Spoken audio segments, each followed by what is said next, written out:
तो जब इस जीव के अनेक जन्मों के पुण्य उदय होते हैं, तभी जाकर के इस जीव को भगवत कथा श्रवण करने का सौभाग्य प्राप्त होता है। और आज आपका बहुत बड़ा सौभाग्य है जो आप बड़ी श्रद्धा से इस पवित्र प्रांगण में बैठ करके श्री राम कथा रूपी अमृत का श्रवण पान करते हैं। जिस प्रकार बहने वाली सभी नदियों में माता गंगा सबसे पवित्र है। इस धरा पर जितनी भी नदियां बहती है, उन नदियों में यदि सबसे पवित्र नदी है तो कौन सी है? मां गंगा। हाँ। और क्षेत्रों में सबसे श्रेष्ठ क्षेत्र है तो क्षेत्र है काशी। बोली काशी विश्वनाथ भगवान। तो जिस प्रकार बहने वाली नदियों में माता गंगा सबसे पवित्र है और क्षेत्रों में काशी क्षेत्र सबसे श्रेष्ठ है, उसी प्रकार श्री राम कथा भी सब कथाओं में सबसे श्रेष्ठ है और पवित्र है। आज आप श्री राम कथा का जो श्रवण पान करने जा रहे हैं, तो सबसे पहले आपको ये समझना है कि ये श्री राम कथा क्या है। ये श्री रामचरितमानस क्या है? तो श्री रामचरितमानस कोई पोथी नहीं, कोई ग्रंथ नहीं, कोई पुराण नहीं, कोई शास्त्र नहीं। श्री रामचरितमानस को साक्षात भगवान श्री राम की वाङ्मयी प्रतिमूर्ति है। श्री रामचरितमानस के दर्शन मात्र से ही इस जीव के समस्त पाप नष्ट हो जाते हैं। और श्री रामचरितमानस जिस घर में हमेशा विराजमान रहती है, वो घर नहीं, वो घर कीर्तमय बन जाता है।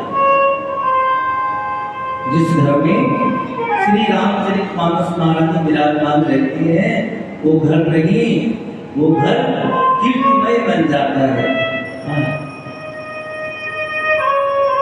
गोस्वामी श्री तुलसीदास जी महाराज ने हमारे राष्ट्र पर बहुत बड़ा उपकार किया है,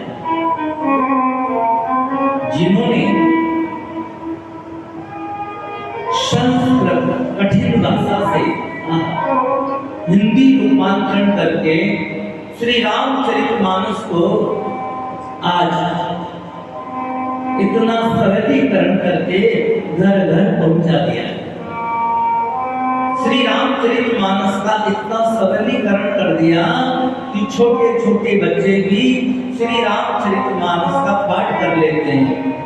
माता और बहनें भी श्री रामचरितमानस का पाठ कर लेती है।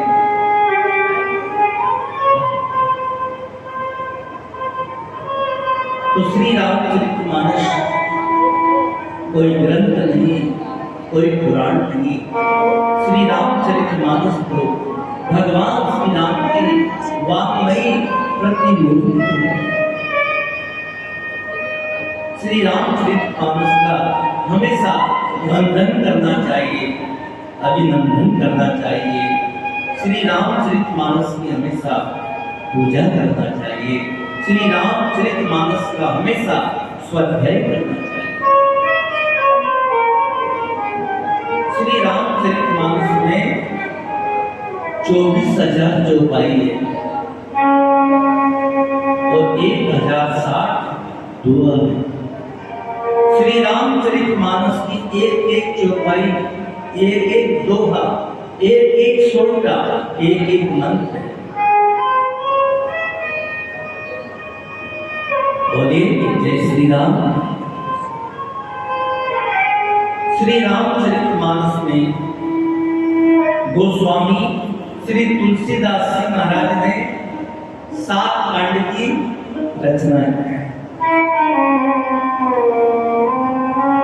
श्री रामचरितमानस में जो 7 कांड है वो कौन कौन से हैं? बाल कांड, अयोध्या कांड, अरण्य कांड, किष्किंधा कांड, सुंदर कांड, लंका कांड और उत्तर कांड। श्री रामचरितमानस का जो बाल कांड है ये भगवान श्री राम के चरण है और श्री रामचरितमानस का जो अयोध्या कांड है ये भगवान श्री राम के घुटने हैं और श्री रामचरितमानस का जो किष्किंधा कांड है ये प्रभु श्री राम की जंगा है और श्री रामचरितमानस का जो किष्किंधा कांड है ये भगवान श्री राम का उदर है। अरण्य कांड भगवान की जंगा है और किष्किंधा कांड प्रभु श्री राम का उदर है। और श्री रामचरितमानस का जो सुंदर कांड है ये भगवान श्री राम का हृदय है। परविश नगर की जय सब काजा, हृदय राखी। और श्री रामचरितमानस का जो लंका कांड है ये भगवान श्री राम का मुख है जिससे भगवान राक्षसों को चला गए। अरे लंका कांड में ही तो भगवान ने राक्षसों का संहार किया। इसलिए श्री रामचरितमानस का जो लंका कांड है ये भगवान का मुख है जिससे भगवान श्री राम दुष्ट राक्षसों को जला गए। और श्री रामचरितमानस का जो उत्तर कांड है ये तो भगवान श्री राम का मस्तिष्क है जिसमें वेदांत ही वेदांत भरा हुआ है, जिसमें ब्रह्म ज्ञान ही ब्रह्म ज्ञान भरा हुआ है।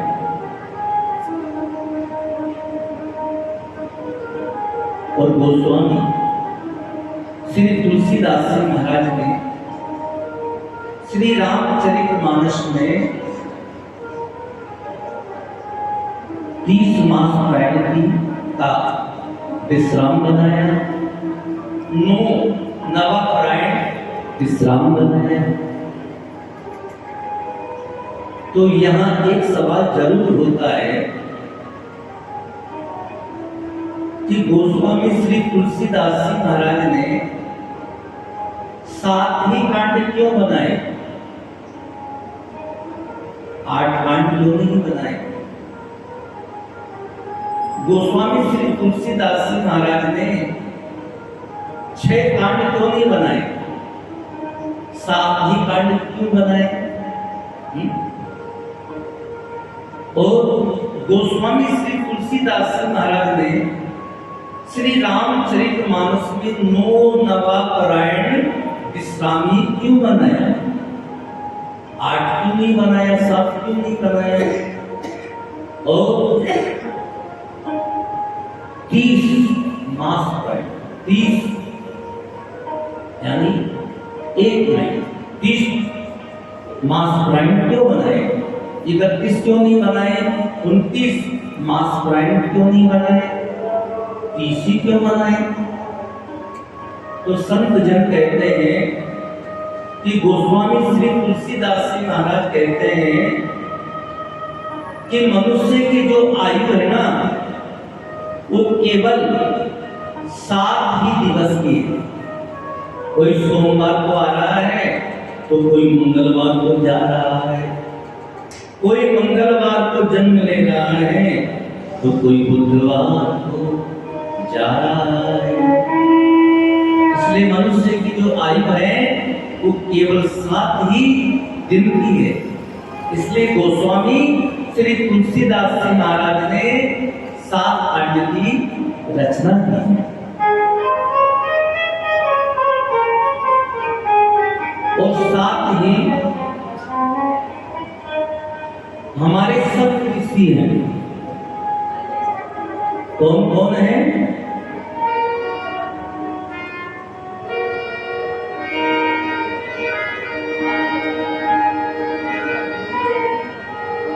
कश्यपो अत्रि भरद्वाजो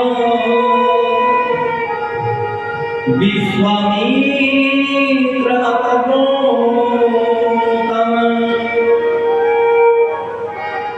जमदग्नि वसिष्ठस्य अरुंधत्या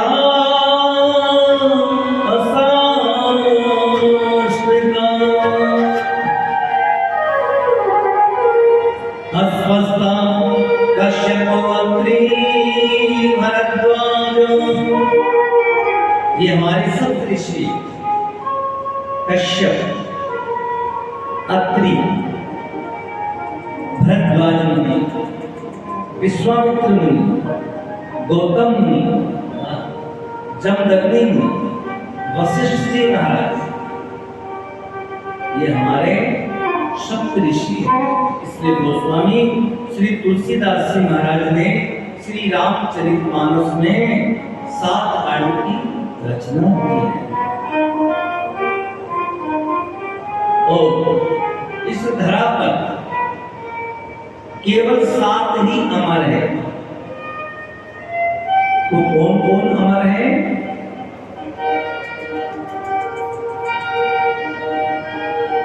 अस्वस्थामा बलिव्यासो हनुमान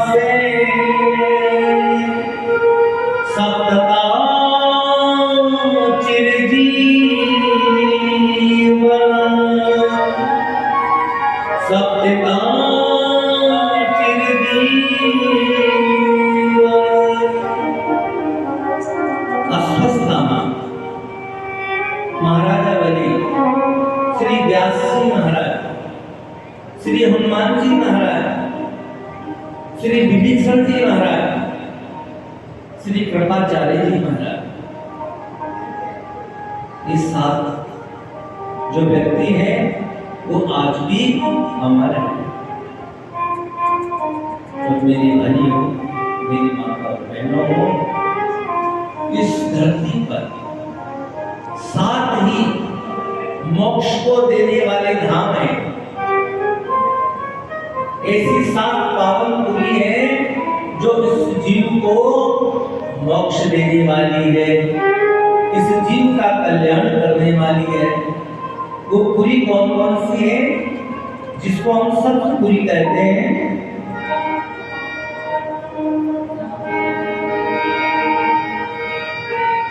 अयोध्या, मथुरा, माया, काशी, कांची,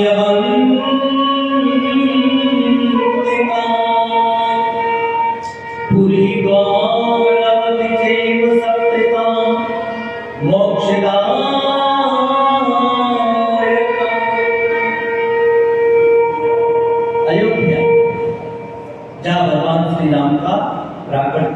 हुआ।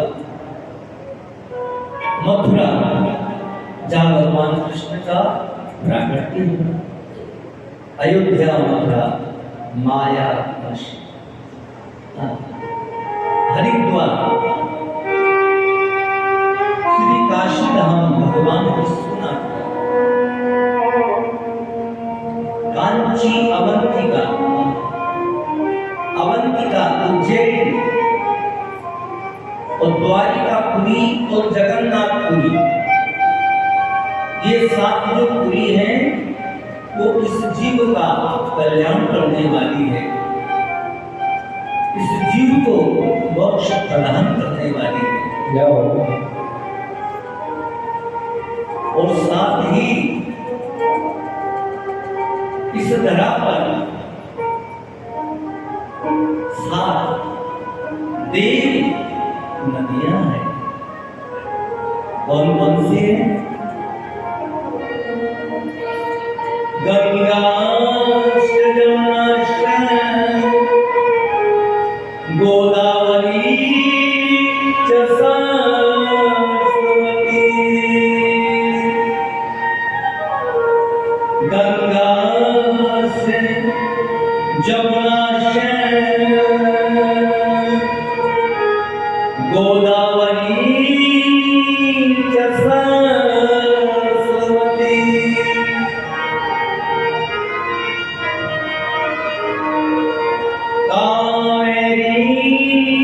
नर्मदा सिंधु कावेरी जलिस्मेन संधिं कुरुं। जलिस्मेन संधिं कुरुं।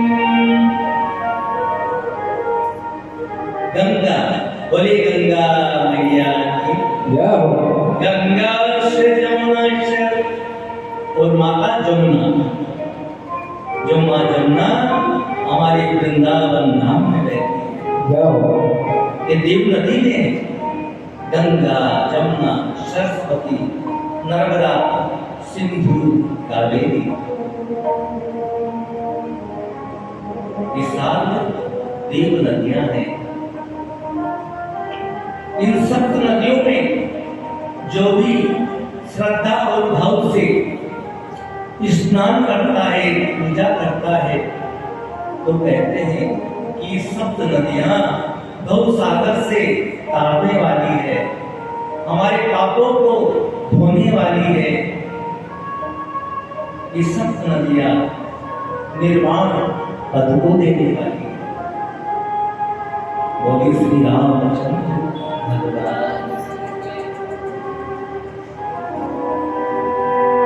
और गोस्वामी श्री तुलसीदास जी महाराज ने श्री रामचरितमानस में 30 मास पुराण की रचना क्यों की? 31 क्यों नहीं की साथ? 29 मास पुराण की रचना क्यों नहीं की? तो इस दिन की ही की। क्यों की? तो यहाँ पर भी गोस्वामी श्री तुलसीदास जी महाप्रभु का बहुत ही सुंदर भाव है। कौन सा भाव है? कि जिस दिन प्रभु श्री राम का श्री अयोध्या धाम में प्राकट्य हुआ था, 9वीं तिथि को, उस दिन वो दिन नहीं, वो दिन 1 महीने का हो गया। मास दिवस कर दिवस बाद मर न जाने कोई, रक्त समेत रही खाती हूँ निसार कवन विधि। जिस राम 9वीं तिथि को भगवान श्री राम का श्री अयोध्या धाम में अवतरण हुआ था, उस दिन वो दिन 1 महीने का हो गया। मास दिवस कर दिवस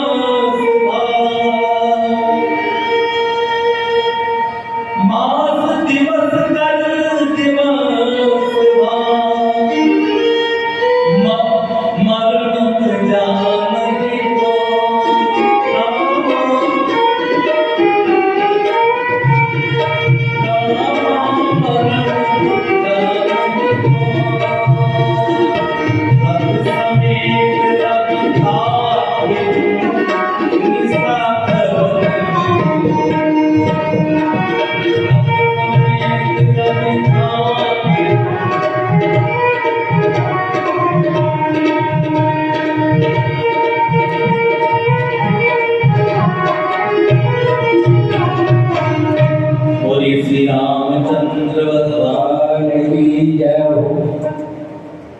और गोस्वामी श्री तुलसीदास जी महाराज जी श्री रामचरितमानस में नो नवा पारायण विश्राम ही क्यों बनाया, जो रोज हो रहा है 3-4 घंटे चलता है 7 बजे से 12 बजे तक।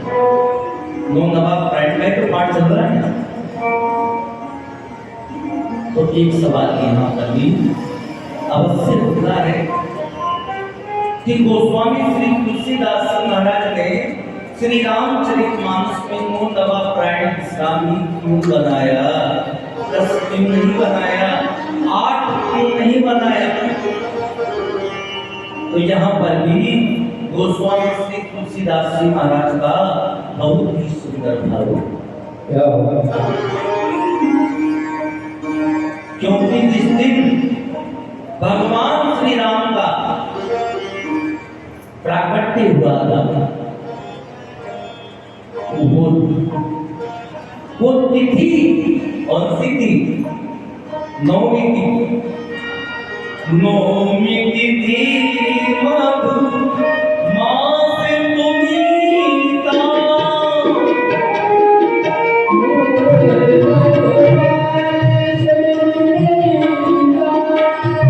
नौमी तिथि मधु मास पुनीता,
अवतरण हुआ था उस दिन मोदी टीवी पड़ी, उस दिन मोदी टीवी।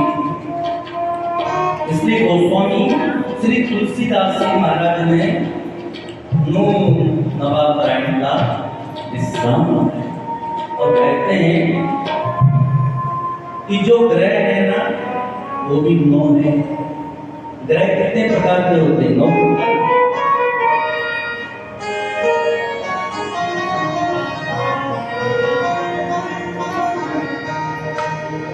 ब्रह्मा मुरारे त्रिप्रांतकारी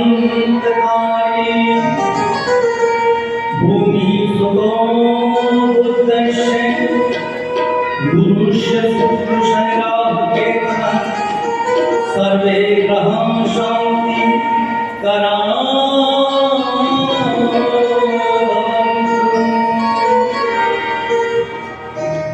इस संसार में जो ग्रह हैं वो केवल 9 ही प्रकार के हैं, 9 ही ग्रह हैं। इसलिए गोस्वामी जी ने 9 नवग्रह का विश्राम बताया। और संतों का और भी सुंदर भाव है कि जो भगवान की भक्ति है ना, भक्ति वो भी 9 प्रकार की है ना। श्री प्रहलाद जी महाराज ने अपने बाल सभाओं में भगवान की 9 प्रकार की भक्ति का एक उपदेश दिया था। ये सभाओं ठाकुर जी की जो भक्ति है ना वो 9 प्रकार की है। कौन कौन सी है? श्रवणम कीर्तनम विष्णु स्मरणम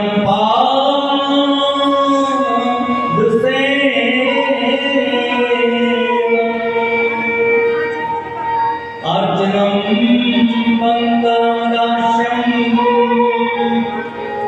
सत्यम आत्मनिवेदनम।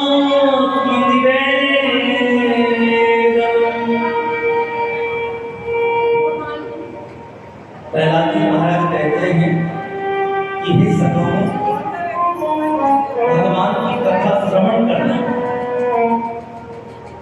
ये भगवान की प्रथम भक्ति है। श्रवणम कीर्तनम विष्णु, भगवान की कथा श्रवण करना फर्स्ट डिवीजन की भक्ति है। भगवान का कीर्तन करना, भगवान के चरणों की सेवा करना, भगवान की अर्चना करना, भगवान की वंदना करना, भगवान के मंदिर में जाकर के आरती में सम्मिलित होना, भगवान के मंदिर की परिक्रमा लगाना, भगवान को सखा भाव से मानना, ये भगवान की 9 प्रकार की भक्ति है। बोली श्री रामचंद्र भगवान की। और भगवान श्री राम ने भी माता सबरी को अपनी 9 भक्ति का सत उपदेश दिया है। सब आप जानते हैं। प्रथम भक्ति संतन कर संगा, दूसरी रति कथा प्रसंगा। जीवन में संतों का संग करना, संतों की सेवा करना, ये भगवान की प्रथम भक्ति है।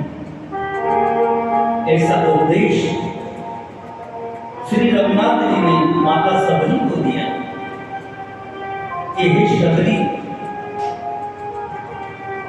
अपने जीवन में संतों का दर्शन करना, संतों की सेवा करना, संतों का संग करना, ये मेरी प्रथम भक्ति है। दूसरी रतिमम कथा प्रसंग, ईश्वरी मेरी पावन कथा को श्रवण करना, ये मेरी दूसरी भक्ति है। गुरु पद पंकज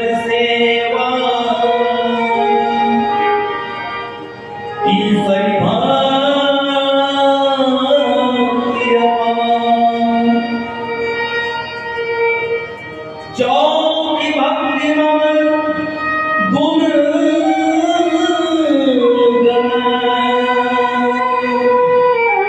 करई कपट तजीगा।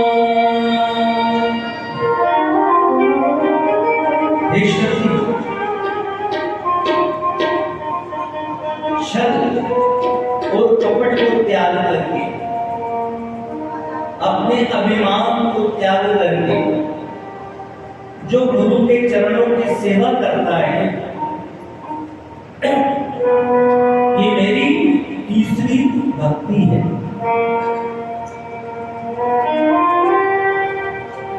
जो की भक्ति मम गुण गण करही कपट तजीगा। और ये सभी जो छल और कपट को त्याग करके गुरु के चरणों की सेवा करता है, ये मेरी ज्योति भक्ति है। ज्योति भक्ति मन करही कपट तजीगा। जो कपट को त्याग करके मेरे गुणों का दान करता है, ये भगवान की ज्योति भक्ति। गुरु के चरणों की सेवा करना भगवान की तीसरी। और ये शब्द मंत्र जाप मम दृढ़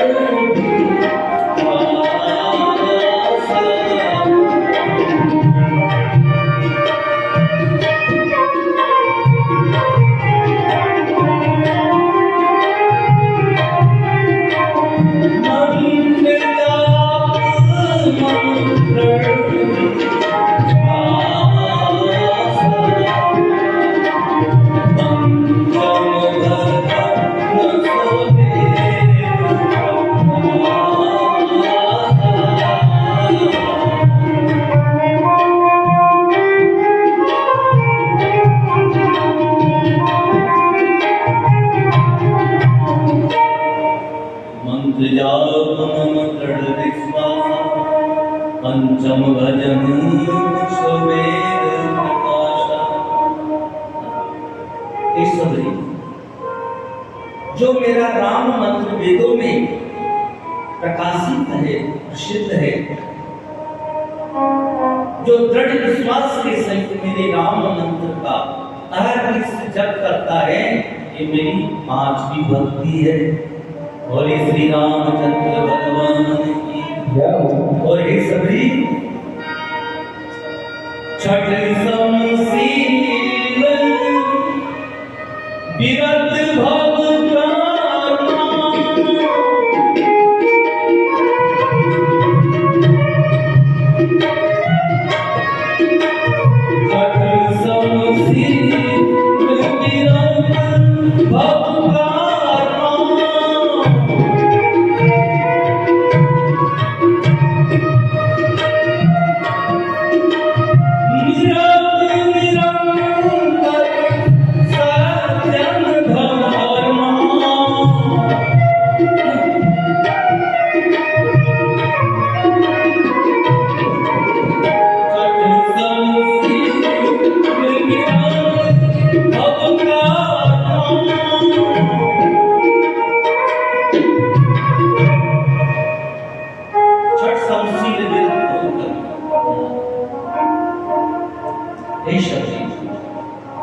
जो विरक्त पुरुष के जैसे कर्म करें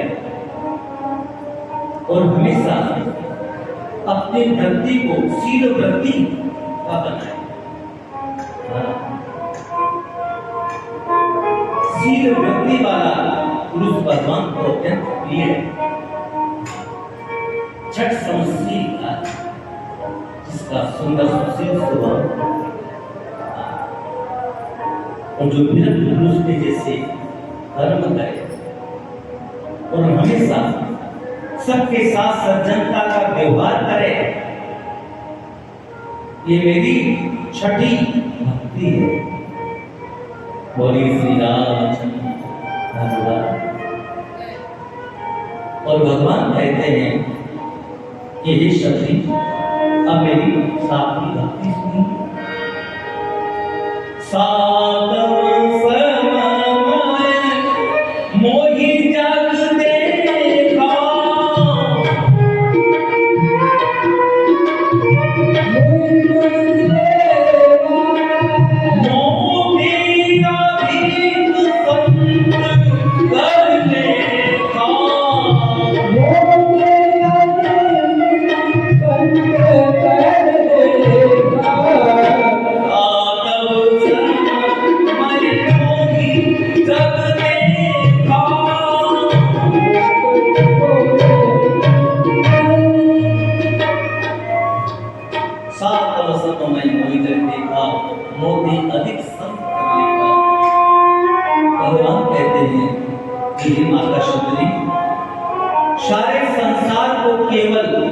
मेरे ही हम पे देखना, हाँ, और मेरे से अधिक मेरे संत को मानना, हाँ, मोते अधिक संत कर ले। देखो भगवान श्री राम का ऐसा पावन भाव, जिन्होंने साधु और संतों को अपने से भी बढ़कर के बताया कि मोते अधिक संत कर लेगा। हे माता सबकी, मेरे से अधिक मेरे संत और महात्माओं को मानना, संत और महात्माओं का हमेशा संग करना, संत महात्माओं की हमेशा सेवा करना, संत और महात्माओं का हमेशा आदर और सत्कार करना, सम्मान करना, ये भगवान की सात्विक भक्ति। वास्तव में देखा जाए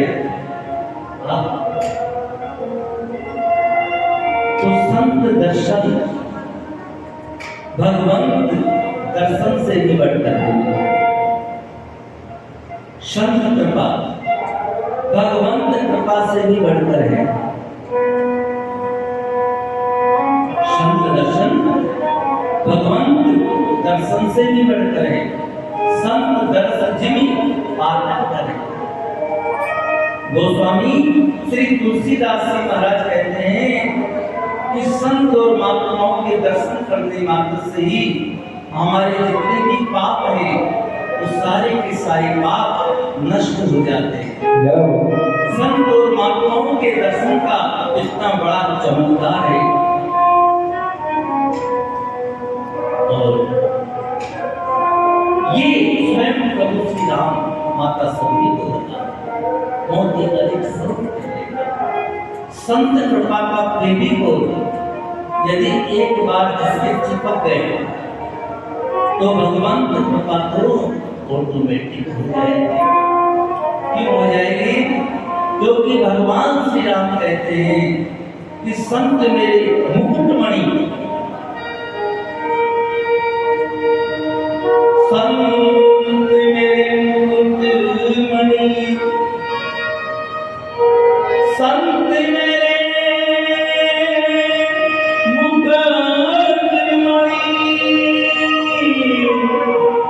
मैं संतन को दास, मैं संतन को दास। जहाँ संत मेरा पग धरे वहाँ धरूं मैं घाव, जहाँ धरूं मैं घाव। पीछे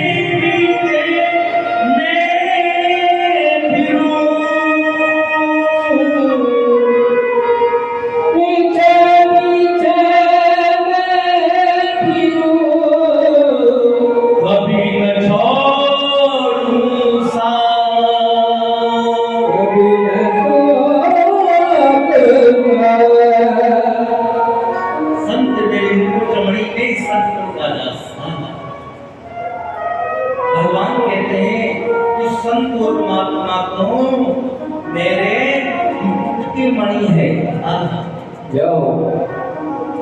भगवान के सिर पे जो मुकुट होता है, हम तो भगवान के सिर में माला पहनाते हैं, भोग लगाते हैं। उन्हीं अखिल कोट ब्रह्मांड नायक के सिर के मुकुट की मणि है संत। मैं संतों का दास। भगवान कहते हैं कि मैं तो संतों और महात्माओं का दास हूँ। मैं तो संतों के चरणों का एक सेवक हूँ। जहाँ संत मेरा पद धरे वहाँ धरू में हाथ कर।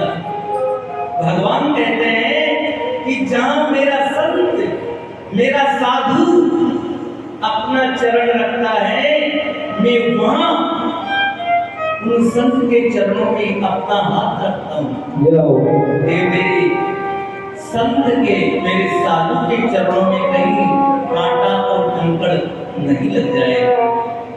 पीछे पीछे मैं गिरूं और कभी न छोड़ूं साथ।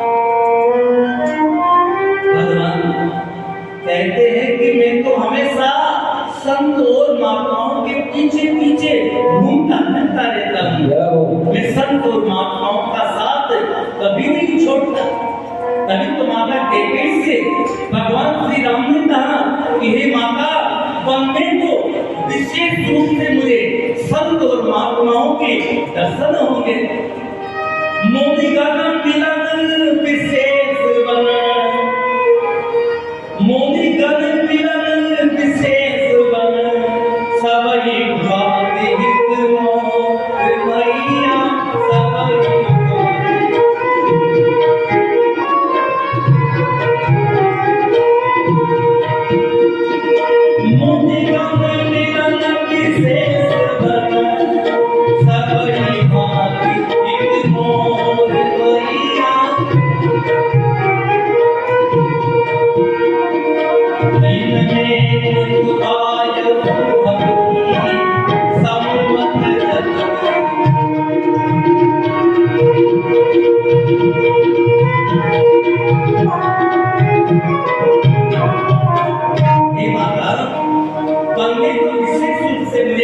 संत और महात्माओं के दर्शन होंगे।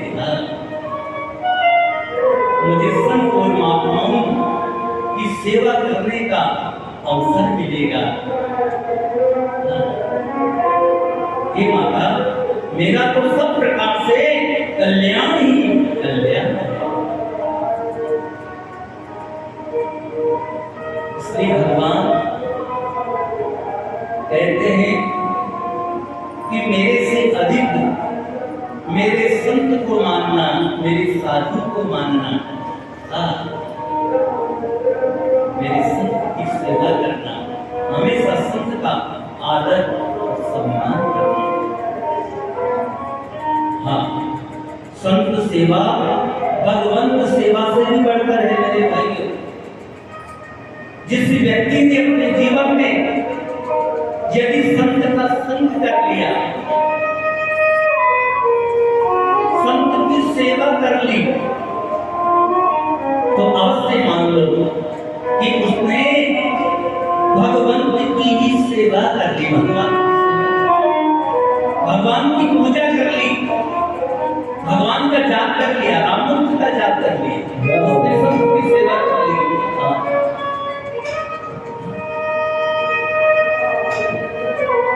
और वचन चाहे पड़ जाए फीका, संत वचन पत्थर की रीति। भगवान कहते हैं कि एक बार चाहे मेरे वचन मिथ्या हो जाए, लेकिन संत और महात्माओं के मुख में से निकला हुआ एक एक वचन पत्थर की लकीर है। बोली श्री रामचंद्र भगवान। संत जिस फकीर को चाहे उसको अमीर बना सकते हैं, उसको बहुत बड़ा धनवान बना सकते हैं केवल वचन से। एक भिखारी को भी राजा बनाने की सामर्थ्य रखते हैं संत और महात्मा, और एक राजा को भिखारी बनाने की भी सामर्थ्य रखते हैं यदि संत और महात्मा ने। इसी कारण श्राप दे दिया तो श्राप कभी मिथ्या नहीं होता। क्योंकि नारद जी ने भगवान विष्णु को श्राप दिया तो भगवान को भी इस मृत्यु लोक की अयोध्या में जन्म लेना पड़ा और वन वन में भटकना पड़ा। मम काज तुम्हारी और नारी मेरे तुम हो। तो संत और महात्माओं के श्राप से भगवान को भी दुख झेलना पड़ा, दुख भोगना पड़ा। इसलिए संत और महात्माओं का हमेशा आदर और सम्मान करना चाहिए। संत और महात्माओं का कभी तिरस्कार और अपमान नहीं करना चाहिए। क्योंकि भगवान शिव कहते हैं कि हे पार्वती, साधु का अपमान तो संपूर्ण कल्याण का भी विनाश कर देता है। साधु अवज्ञा पुरत भवानी, कर कल्याण अखिल के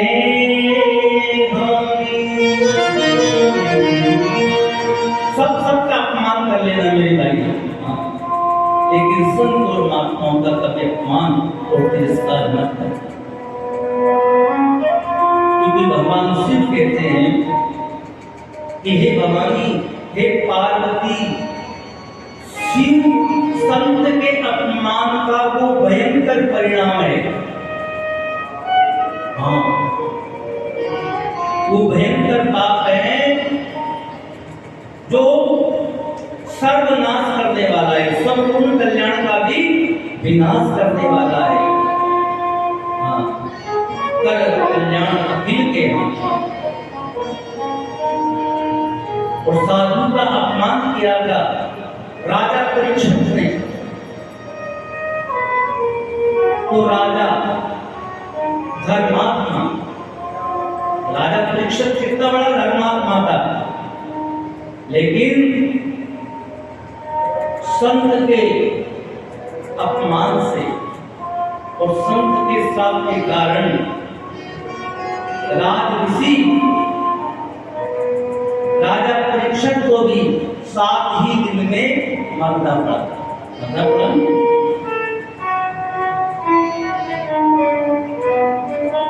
और साधु का काम किया था यदुवंशियों ने।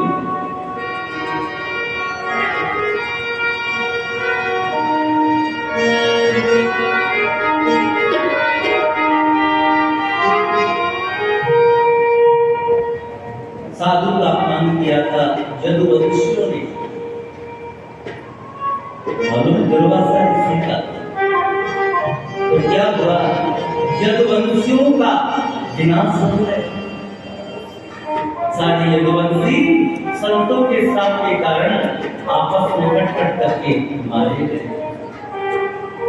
और साधु का अपमान किया था लंकापति रावण ने कि मूर्ख बानर। हनुमान जी महाराज से क्या कहा कि हे मूर्ख बानर, तू मुझे गुरु की तरह शिक्षा देता है। मृत्यु निकट आई हर कोई, लागिस अधम सिद्धावन। ये अधम, तो मुझे गुरु की तरह शिक्षा देनी चाहिए। अरे तेरी मृत्यु निकट आ गई है, मृत्यु निकट आई। मैं लंकापति रावण और तू ज्ञान और उपदेश देने चला। तो रावण ने श्री हनुमान जी महाराज का अपमान किया, एक महान संत का अपमान किया और बोला कि इस बानर की पूंछ में तेल में भिगो करके कपड़े लपेट दो और इसकी पूंछ में आग लगा दो, अंग भंग कर पठे कर इसका अंग भंग कर इसको छोड़। तो क्या हुआ,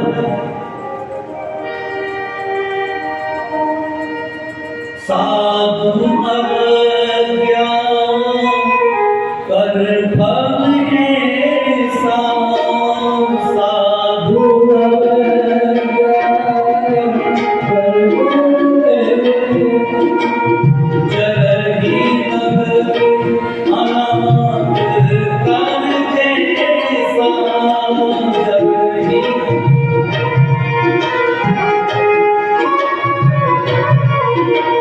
साधु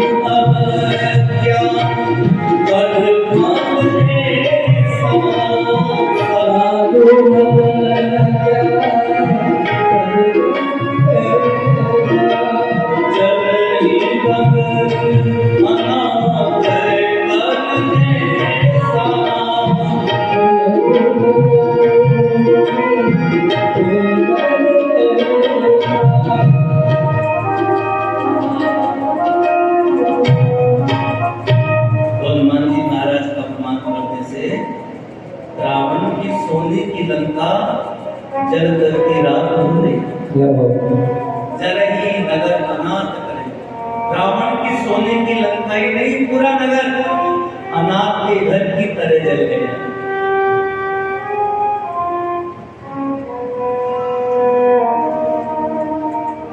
संत कबीर साहिब कहते हैं कि हे प्यारे, तेरा वही दिन शुभ है,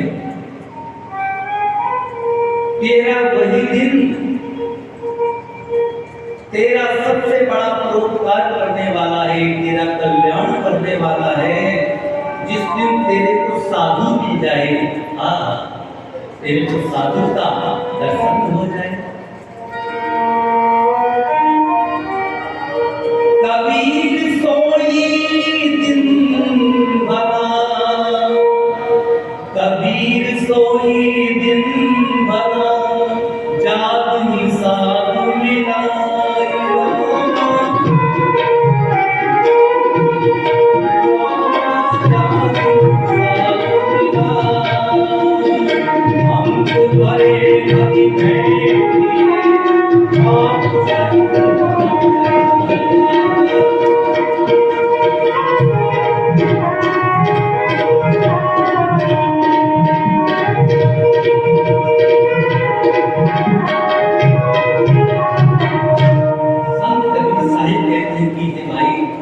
तेरा वही दिन शुभ है, वही दिन तेरा सबसे बड़ा भला और उपकार करने वाला है, जिस दिन तेरे को साधु मिल जाए, साधु के दर्शन प्राप्त हो जाए। और जब तू साधु के चरण स्पर्श करके अपने मस्तक पे लगाएगा तो मालूम है तूने जितने भी अपने जीवन में पाप किए हैं वो सारे के सारे पाप तेरे नष्ट हो जाएंगे। और संत कबीर साहिब कहते हैं,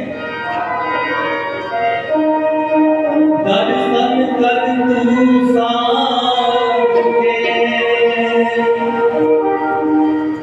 दर्शन कर तू साधु के, दिन में कहीं कहीं बार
दर्शन कर तो साधु के दिल में कहीं कहीं।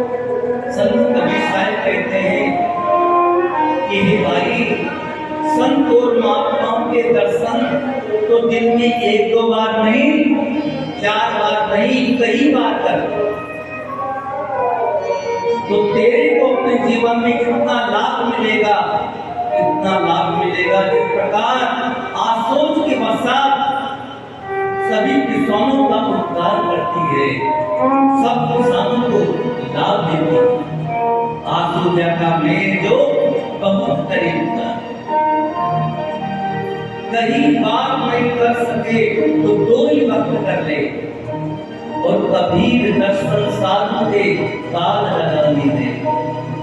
संत कबीर साहिब कहते हैं कि चल तू दिन में कई बात नहीं कर सकता, मेडिकल में बैठते हैं, दुकान पे बैठे, समय नहीं है, तो दिन में 2 ही बार कर ले, क्या रे, 2 ही वक्त कर ले। तो कबीर दर्शन साधु दे काल लगा नहीं दे। संत और महात्माओं के दर्शन के प्रताप से, उनकी सेवा के प्रताप से, उनकी कृपा से तुझे काल लगा नहीं देगा, यानी तेरी अकाल मृत्यु नहीं होगी। ये बिल्कुल सत्य प्रमाण है। जिन्हें संत और महात्माओं की सेवा की है वो काल के मुख में से ही बच करके आ रहे हैं।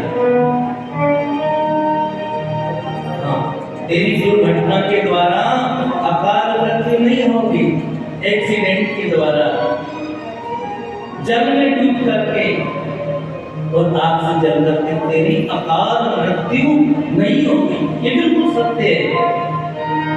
कहीं बार नहीं कर सके, 2 ही वक्त कर ले,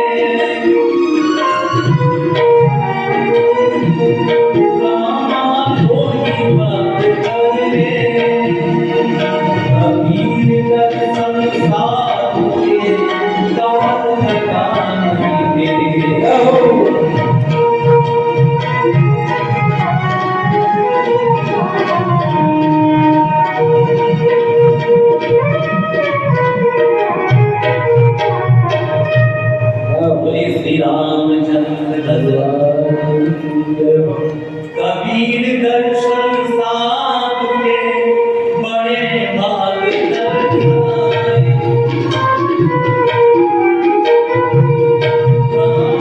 बड़े भाग दर्शाए, जो वे सजा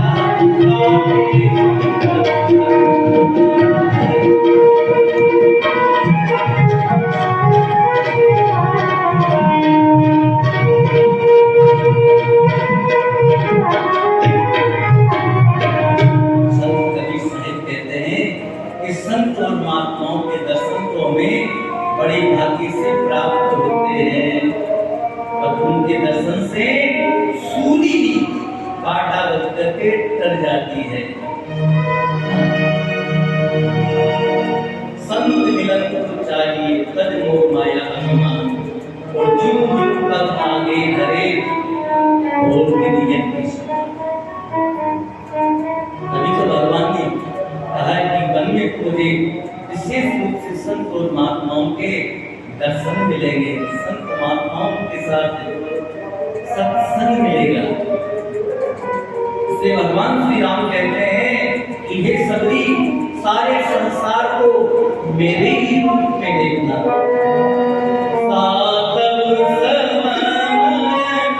मोही जग देखा,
सारे संसार को केवल मेरे ही रूप में देखना और मेरे से अधिक मेरे संत को मानना, मेरे संत की सेवा करना, ये मेरी सातवीं भक्ति है। और आठ गुलाब जटा संतों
उतने में ही संतोष करना, आठ लाख जटा संतोष। और सपने नहीं देख रही परदोषा, और सपने में भी पराये दूसरों पराये औरों को नहीं देखना, ये मेरी आठवीं भक्ति है। नवम सरल सब चलेगी ना, और ये सभी किसी के साथ विश्वासघात नहीं करना, हमेशा सरल स्वभाव से दूसरों के साथ बर्ताव करना, सरल स्वभाव से कोमल वचनों में, मधुर वचनों में हमेशा सबके साथ व्यवहार करना, हमेशा मेरा ही भरोसा रखना। मम भरोसे, सोते जागते चलते फिरते केवल मेरा ही भरोसा रखना।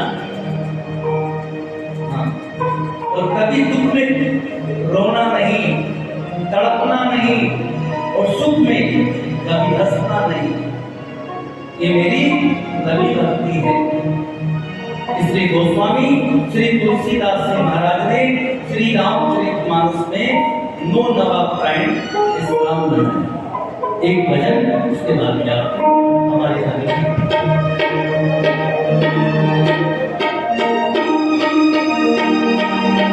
एक शंकर भगवान का भजन सुना रहा हूँ।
बोलिए शंकर भगवान की जय, बोलिए कृष्ण भगवान की जय, वृंदावन बिहारी लाल की जय, सियावर रामचंद्र भगवान की जय। आरती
त्वमेव सर्वं देव जलेन शीतलीकरणं पुष्पेणाभिषेकं आरत्यप्रथमव्यां श्रीरामचन्द्राय नमः देवानश्चक्षन् पुष्पाणि पुष्पाञ्जलिः हरि ओम देवास्तान्नमामि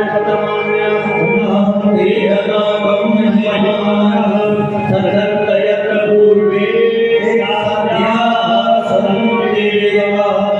हरि ओम एकदन्ताय विद्महे वक्रतुण्डाय धीमहि तन्नो दन्ती प्रचोदयात् हरि ओम नारायणाय विद्महे वासुदेवाय धीमहि तन्नो विष्णु प्रचोदयात् हरि ओम महालक्ष्मीश्च विद्महे विष्णुपत्नीश्च धीमहि तन्नो लक्ष्मी प्रचोदयात् हरि ओम तत्पुरुषाय विद्महे महादेवाय धीमहि तन्नो रुद्र प्रचोदयात् हरि ओम कात्यायनीश्च विद्महे कन्याकुमारीश्च धीमहि तन्नो देवी प्रचोदयात् हरि ओम दाशरथाय विद्महे कौसल्यानन्दनाय धीमहि तन्नो श्रीराम प्रचोदयात् हरि ओम अंजनीनन्दनाय विद्महे वायुपुत्राय धीमहि तन्नो हनुमत् प्रचोदयात् देवन्ते